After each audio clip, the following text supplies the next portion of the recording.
Hello aspirants, मैं जयदीप चक्रवर्ती आप सभी का स्वागत करता हूं बियॉन्ड बैंकिंग में। आज हम करने वाले हैं simplification and approximation part 2। Simplification के जो स्टैंडर्ड क्वेश्चंस होते हैं वो पहले वाले वीडियोस में मैंने करवाया हुआ है। अगर आपने अभी तक उन वीडियोस को नहीं देखा है तो जाके उन वीडियोस को देखें। आज हम करने वाले हैं बैंकिंग एग्जाम्स में पूछे जाने वाले अप्रॉक्सीमेशन के जो क्वेश्चन होते हैं वो। अब सिंप्लीफिकेशन और अप्रॉक्सीमेशन दोनों सेम ही चीज है, थोड़ा बहुत डिफरेंस होता है। अगर आपको सिंप्लीफिकेशन समझ में आता है तो आप अप्रॉक्सीमेशन भी करके लेके आओगे, ठीक है। तो वीडियो को स्किप मत करना, वीडियो पूरा देखना। अगर अभी तक आप हमारे चैनल को सब्सक्राइब नहीं किए हो तो जरूर से सब्सक्राइब करना, इस वीडियो को लाइक करना, अपने और भी एस्पिरेंट दोस्तों के साथ शेयर भी करना। तो चलिए देरी ना करते हुए शुरू करते हैं। 17.02 ना, अब अप्रोक्सीमेशन कहता है आपको इसका एक नजदीकी नंबर, एक स्टैंडर्ड, एक अच्छा नंबर, देखने में अच्छा नहीं लग रहा है 17.07, तो आप इसको कन्वर्ट करके 17 में बदल दो, ठीक है। फिर यहाँ पे देखो 1599.92, इसको भी चेंज कर दो। अब कभी भी 1.6 अगर हो तो हम इसको 2 ट्रीट करते हैं, और 1.4 अगर हो तो इसको हम 1 ट्रीट करते हैं। मतलब 1.5 से ज्यादा हो गया तो 2, और 1.5 से कम हो गया तो 1। उस हिसाब से अगर जाए तो ये पॉइंट कितना है, 92 है, मतलब 5 से ज्यादा है, तो यहाँ पे क्या ट्रीट कर देंगे, 1600। इसको क्या ट्रीट कर सकते हैं, 29, क्योंकि पॉइंट 0 है, ठीक है, तो 29 ही ट्रीट करेंगे। अब सॉल्व करते हैं। अब सॉल्व करने के लिए देखो आपके पास क्या है, सबसे पहले तो यहां आया 17 into 2 that is 34 plus 36% of 1600। 36% of 1600 को बहुत स्टैंडर्ड तरीके से सॉल्व कर सकते हो, परसेंटेज के साथ 2 जीरो को कैंसिल करना है, ये हमने सीखा हुआ था। अब 36 इंटू 16 करना है। अब 36 इंटू 16 करने के लिए आप क्या कर सकते हो, 36 इंटू 10 सबसे पहले कर सकते हो, तो 36 इंटू 10 कितना होता है, 360 प्लस 36 इंटू 5 कर सकते हो, कितना होता है 180 प्लस 1 और बच गया ना, मतलब 36 इंटू 1 दैट इज 36। अब ये क्यों कर रहे थे हम लोग, देखो 36 इंटू 16 ना लिख के 10 प्लस 5 प्लस 1 ये सोच सकते हैं। अगर आपको लगता है आप इसमें ज्यादा टाइम वेस्ट कर रहे हो तब आप डायरेक्टली क्रॉस मेथड भी लगा सकते हो, आप वो भी कर सकते हो, आपके पास वो उपाय भी है, ठीक है। चलो उसके बाद कहा जाएंगे माइनस, माइनस 2/9 ऑफ 2754। इसका मतलब 2/9 ऑफ 2754, मतलब पहले 9 से इसको कैंसिल करने का कोशिश करो। 9 3 जा 27, फिर एक साथ 54 उतरेगा तो 0 एक डालेंगे, तो 9 6 जा 54। 2 इंटू 306 कितना होता है, 6 1 2 612 612 हो गया, equals to question mark minus का 29, ठीक है। अब क्या करना है, इसको सॉल्व करना है, क्वेश्चन मार्क का वैल्यू निकल के आ जाएगा। देखो सॉल्व कितने आसानी से हो जाएगा, 360 180 that is 540 plus 30 that is 570 plus 30 that is 600, 600 plus 6 that is 606 plus 4 that is 610। तो यहां से अपना रिजल्ट कितना आया, 610 माइनस 12 दैट इज माइनस का 2 equals to question mark minus का 29। अब 29 अगर इधर आता है तो क्या हो जाएगा, प्लस हो जाएगा, तो माइनस 29 प्लस 29 अगर करते हो, -2 प्लस 29 अगर आप करते हो तो कितना हो जाता है, माइनस और प्लस में माइनस होता है और बड़े वाले का साइन लगता है, तो कितना बन जाएगा 27। तो 27 इज द रिजल्ट। अब 27 ऑप्शन में है नहीं तो none of this is the correct answer. Clear. चलो 39% ऑफ 2399, 2399 को क्या लिख सकते हो, 2400।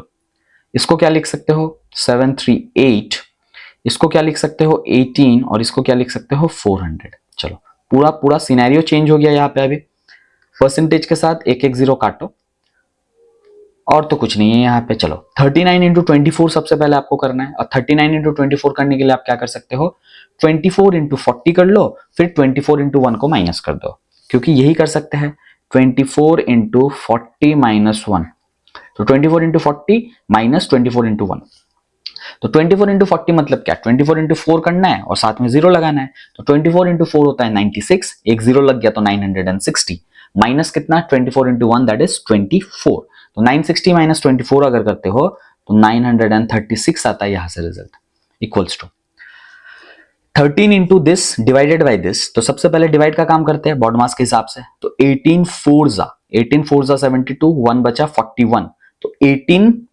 738 डिवाइडेड बाई 18 अगर करते हो तो 41 होता है, 41 इंटू 13 करना है, तो 41 इंटू 13 कैसे कर सकते हो? 13 इंटू 40 प्लस 1, तो 13 इंटू 40 पहले कर लेंगे, तो 13 इंटू 4 होता है 52, 52 के साथ एक जीरो 520 प्लस 13 दैट इज 533, यहां से आया result, plus question mark minus का 400, सिंपल। चलो 533 माइनस 400 करते हो तो 133 होता है, और 936 इधर अपने जगह पे था, इधर प्लस का 133, तो इस साइड चेंज करेगा तो माइनस का 133 इक्वल्स टू क्या? Question mark. तो 36 से 33 जाता है तो 3 बनता है, 900 से 100 जाता है तो 800 बनता है, तो 803 is the result, 803 is the result. चलो आगे चलते हैं। 34.89 दैट इज 35 इसको ट्रीट करो, 31.95 इसको 32 ट्रीट करो, माइनस 82.1813 मतलब 82 इसको ट्रीट करो, और इसको 5.87 मतलब 6 इसको ट्रीट कर सकते हो। अब आपको 35 इंटू 32 करना है, मतलब ये पूरा स्टेटमेंट ही चेंज हो गया। 35 into 32 minus 82 equals to question mark into 6, ये वाला अभी आपका ये स्टैंडर्ड क्वेश्चन है। एक चीज यहाँ पे आप सीख के रखो, इस नंबर को सॉल्व करना थोड़ा प्रॉब्लमेटिक हो सकता है, नहीं भी हो सकता है, लेकिन आप एक ट्रिक यहाँ पे सीख के रखो। इसको ना अगर आपको नंबर दिख रहा है कि मैं इजी कर सकता हूं तो इजी कर लो, इसको आप 70 मान लो 35 को, इंटू इसको आप 16 मान लो। एक नंबर को मैंने डबल किया, एक नंबर को मैंने आधा किया, तो दोनों के रिजल्ट में कोई भी चेंज नहीं आने वाला। इससे फायदा क्या हो जाएगा? इससे फायदा ये हो जाएगा कि 16 इंटू 7 करके एक जीरो लगा देंगे, तो ये वाला कैलकुलेशन आपके लिए थोड़ा इजी हो जाएगा। कभी कभी हम लोग इस टाइप के ट्रिक्स भी यूज कर सकते हैं, ठीक है, वो एकदम आपके ऊपर है आप कैसे करते हो। तो 16 इंटू 7 अगर करते हो तो 112 होता है, एक जीरो लगाएंगे तो इतना हो जाता है सिंपल, माइनस 82 इक्वल्स टू कितना? क्वेश्चन मार्क इंटू 6, बस। तो 1120 से 82 को माइनस करना है, ठीक है, तो सिंपल 120 से 82 को माइनस करना है। और कभी भी अगर हम लोग माइनस करते हैं तो हम लोग छोटे वाले वैल्यू से बड़े वाले वैल्यू तक ट्रैवल करते हैं, मैंने आपको यही बताया था। तो 82 से सबसे पहले 100 तक जाओ, ठीक है, कंप्लीट करो नंबर को, 18 होता है। 18 से फिर अगर 20 तक जाते हो तो 120 मिल जाता है, तो 18 और 20 कितना? 38, मतलब इधर कितना मिल गया? 1038, 1038 इक्वल्स टू कितना? Question mark into 6। अब ये वाला नंबर और ये वाला नंबर जब इधर आएगा तो ये डिवाइड हो जाएगा, मतलब इतना डिवाइडेड बाई इतना करना है, तो कैलकुलेट कर लो। 6 1 जा 6, 4 बचता है 43, 6 7 जा 42, 1 बचता है 18, 6 3 जा, तो 173 is the correct answer, 173 is the correct answer. ये बेसिक अरिथमेटिक तो आपको पता होगा, ठीक है। इन कुछ कुछ चीज है, जैसे कि ये वाला चीज आप कर सकते थे, इसको थोड़ा नोट डाउन करके रखना। कभी भी नंबर अगर आपको दिखे कि आप मल्टीप्लाई करने में थोड़ा प्रॉब्लम हो रहा है तो आप उसको डबल या आधा करके भी कर सकते हो, ट्रिपल भी कर लो, 1/3 भी कर लो, वो भी हो जाएगा। वो आपको अकॉर्डिंगली अपने प्रेजेंस ऑफ माइंड से डिसाइड करना है कि आपको एक्चुअली में करना क्या है वहां पे। चलो इसको करते हैं, 80% of this, 4096% of this.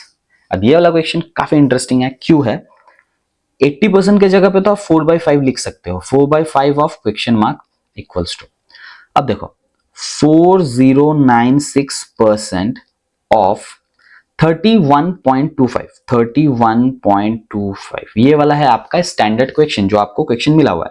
But एक चीज आप कर दो, आप क्या करो, 31 ये जो परसेंटेज है ना इसको आप चेंज करके इसके साथ लगा दो, मतलब बेसिकली अभी हम लोग 31.25% ऑफ दिस निकाल रहे हैं।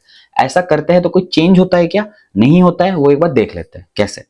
सपोज आपको 10% ऑफ 120 निकालना है, तो निकालो, यहाँ पे रिजल्ट कितना आता है? 10% ऑफ 120 मतलब 12 होता है, ठीक है।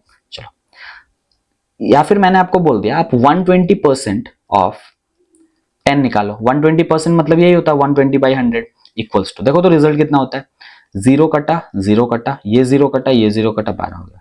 दोनों स्टेटमेंट अलग था लेकिन रिजल्ट सेम आया, मतलब A% of B and B% of A is always same. A% of B is equals to B% of A, ठीक है, ये वाला चीज आपको पता होना चाहिए। तो इस टाइप के क्वेश्चन में आपको वो हेल्प करेगा। कैसे करेगा? देखो 4/5 ऑफ क्वेश्चन मार्क तो जगह पे था, अब 4096 तो है, इनटू 31.25% निकालना है। आप बोलोगे ये कैलकुलेट करूं कि ये कैलकुलेट करूं, बात तो बराबर है, लेकिन नहीं, 31.25 आपके लिए एक इजी नंबर है, क्योंकि आपने परसेंटेज टू फ्रैक्शन वाला मेरा वीडियो देखा हुआ है। अब उस वीडियो में हमने देखा था कि कभी भी डेसिमल वाले नंबर्स को फ्रैक्शन में बदल देते हैं, तब जाके उसका परसेंटेज कैलकुलेट करना बहुत इजी होता है। और 31.25 जो है, इसको भी हम लोग कन्वर्ट कर सकते हैं डेसिमल में। ये 6.25 का मल्टीपल है, 6.25 इंटू 5 का। और 6.25 कितना होता था? 6.25 मतलब होता था 1/16, 1/16 होता था। अब ये 6.25 इंटू 5 करते हो तो ये वाला रिजल्ट आता है, तो यहाँ पे ये कितना हो जाएगा? 5/16। तो आप डायरेक्टली कर लो ना 5/16। अब ये वाला चीज अगर आपको दिख जाता तो आप डायरेक्टली ये कर देते यहाँ पे 4096 इंटू 5/16। अब ये 16 का तो ये मल्टीपल में ही है, तो फिर उसको कैंसिल करके यहाँ पे रिजल्ट निकाल देंगे। चलो देख लेते एक बार कैसे कर सकते हैं इसको। चलो, अब ये वाला नंबर आप रिलेट कर पा रहे हो, देखो 4096 ये 16 से रिलेट हो रहा होगा। अगर नहीं हो रहा है तो कैंसिल कर लो, 16 2 जा 32, 8 बचता है 9, 16 5 जा फिर 6 जा 256। 2 बेस का नंबर है ये, 16 भी है, 4096 भी है, 256 भी है, तो ये सब आपको पता होना चाहिए। जैसे ही 4096 दिखा और 16 दिखा आप सोचोगे हाँ ये तो कैंसिल हो जाएगा, कैंसिल कर दो। उसके बाद देखो अभी रिजल्ट कितना बचा।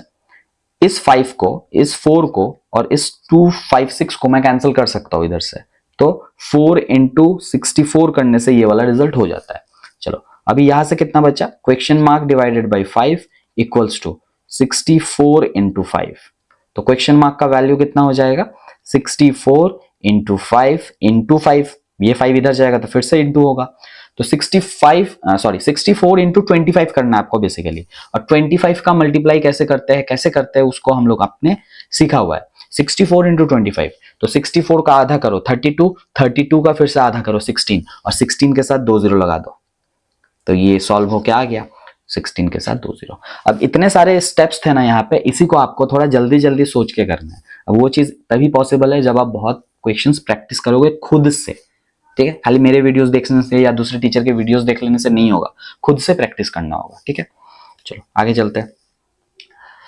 काफी स्टैंडर्ड क्वेश्चन है ये। इसको सॉल्व करने के लिए हम लोग क्या गलती करते हैं? हम लोग इस मिक्स फ्रैक्शन को कन्वर्ट करते हैं फिर सॉल्व करते हैं, ठीक है? उसमें बहुत टाइम लगेगा। कभी भी अगर ये मिक्स फ्रैक्शन में नंबर होना, तो ये जो होल नंबर वाला पार्ट है, यहाँ पे देखो 2 पार्ट है, एक होल नंबर वाला पार्ट है, एक फ्रैक्शन वाला पार्ट है। होल नंबर वाला, फ्रैक्शन वाला, होल नंबर वाला, फ्रैक्शन वाला, होल नंबर वाला, फ्रैक्शन वाला। तो आप क्या करो ना, होल नंबर वाले को अलग रख लो, +11 -29, ठीक है? हो गया। और ये जो है उसके बाद आपको प्लस करना है, फ्रैक्शन वाले पार्ट को अलग से प्लस करना है, 4/5 प्लस 5/4 माइनस 1/20, बस ऐसे करके चलो। तो होल नंबर को प्लस करना तो आप देख के भी कर सकते थे, 23 + 7 30, 30 + 11 सॉरी 30 - 29 पहले कर लेते, 1 1 + 11 12, तो यहां से रिजल्ट कितना आया? 12 आया, ठीक है? अब इसको अलग से सॉल्व करो। अब इसको सॉल्व करने के लिए आप क्या कर सकते हो? एलसीएम मेथड ले सकते हो। एलसीएम ले लेते हैं एक बार, चलो। 2 5 4 20 ऐसे करके दिख रहा है, तो एलसीएम कितना हो जाएगा? 20 हो जाएगा, ठीक है? 2 10 जा 20 होता है, तो ऊपर भी इंटू कितना हो जाएगा? 10 हो जाएगा, दैट इज 30, प्लस 5 4 जा होता है, तो ऊपर भी कितना हो जाएगा? इंटू 4 हो जाएगा, दैट इज 16, प्लस 4 5 जा 20 होता है, तो ऊपर भी इंटू 5 करेंगे, दैट इज 25, माइनस 21 जा होता है, तो ऊपर भी इंटू 1 करेंगे, दैट इज 20। अच्छा 21 जा, तो यहाँ पे तो इंटू माइनस खाली 1 ही होगा। चलो, तो 12 होल 30 46 71 माइनस, तो 12 होल 70/2, तो 0 0 तो कट रहा है, तो 7/2, तो आप इसको ऐसे छोड़ सकते हो, 12 होल 7/2 इज द आपका रिजल्ट। अगर ये पूरा कंप्लीट करके दिया हो तो उसके बेसिस पे आंसर कितना हो जाएगा? 12 और 7/2 मतलब 3.5 होता है, मतलब आंसर कितना हो जाएगा? 15.5। अगर फ्रैक्शन में छोड़ा हुआ है तो 12 होल 7/2 आपका रिजल्ट हो जाएगा। तो मिक्स फ्रैक्शन वाले नंबर्स को आप इस तरीके से टैकल कर सकते हो। आगे चलते हैं। अब ये वाला भी देखो, थोड़ा अलग टाइप का नंबर है। सबसे पहले दिया हुआ है 9√5 इंटू 3√3। आपको इसको पहले सॉल्व करना है। इसको सॉल्व करने के लिए हम लोग क्या कर सकते हैं? देखो 9 इंटू 3 कितना होता है? 27। √5 इंटू √3 अगर करते हो तो कितना हो जाता है? रूट का 15, ठीक है? उसके बाद दिया हुआ है प्लस, प्लस क्या है? 3√15 15। अब इसको सॉल्व करने के लिए दोनों कॉमन है तो 27 प्लस 30 सॉरी 27 प्लस 3 कितना 30, रूट 15 कॉमन है तो 30 root 15 equals to question mark divided by root 15। अब ये वाला रूट 15 इधर डिवाइड में है, इधर जाएगा तो इनटू में हो जाएगा, मतलब बेसिकली अपने को 30 रूट 15 इंटू रूट 15 करना है, इससे रिजल्ट निकल के आएगा क्वेश्चन मार्क का। तो 30, अब रूट 15 इंटू रूट 15 जब आपस में मल्टीप्लाई होगा तो रूट कैंसिल हो जाएगा, 15 रह जाएगा, तो 30 इंटू कितना 15, 30 इंटू 15 करने से होता है कितना है 450, बस ये। तो इस तरीके से देखो यहाँ पे कभी भी रूट वाले नंबर को अगर हम लोग इंटू करते हैं तो क्या करना है, रूट वाले नंबर को अगर प्लस करते हैं तो क्या करना है, आपको दो चीज यहाँ पे मिला हुआ था, यहाँ पे आपको वो होल नंबर वाला और मिक्स फ्रैक्शन वाला पैटर्न मिला हुआ था। अभी तक हमने जितने भी क्वेश्चंस यहाँ पे किए हुए हैं, जैसे यहाँ पे परसेंटेज को आप चेंज कर सकते हो, आपको ये मिला था, हर एक क्वेश्चन में कुछ ना कुछ आपने छोटा मोटा चीज देखा था। अभी इसी को बेस करते हुए आपको आगे की प्रैक्टिस भी करनी है। मैं बहुत जल्दी कोशिश करूंगा कुछ कुछ टॉपिक हो जाने के बाद मैराथन सेशंस लाने का, जहाँ पे 2-3 घंटे हम लोग सिंप्लीफिकेशन के बहुत सारे क्वेश्चंस को सॉल्व करेंगे। लेकिन फिलहाल अभी आपके पास कुछ तो आइडिया है, ठीक है, क्योंकि मेरे पास वक्त बहुत कम है, एसबीआई और एसबीआई पीओ को अगर टारगेट कर रहे हैं हम लोग तो उसके लिए टाइम बहुत कम है, तो एटलीस्ट अभी फिलहाल आपको एक आइडिया मिल जाना चाहिए बहुत जल्दी, उसके बाद हम लोग क्वेश्चन प्रैक्टिस की तरफ जाएंगे। तो उम्मीद है आपको आज का ये वाला सेशन अच्छा लगा होगा। देखने के लिए शुक्रिया, जो भी यहाँ तक आए हो इस वीडियो को देख रहे हो। सब्सक्राइब अगर नहीं किया है तो जरूर से सब्सक्राइब करना, वीडियो अगर अच्छा लगे तो लाइक करना, सपोर्ट करना, अपने सभी एस्पिरेंट दोस्तों के साथ इस वीडियो को शेयर भी करना। तो मिलते हैं अगले वीडियो में, तब तक के लिए थैंक यू, कीप प्रिपेयरिंग।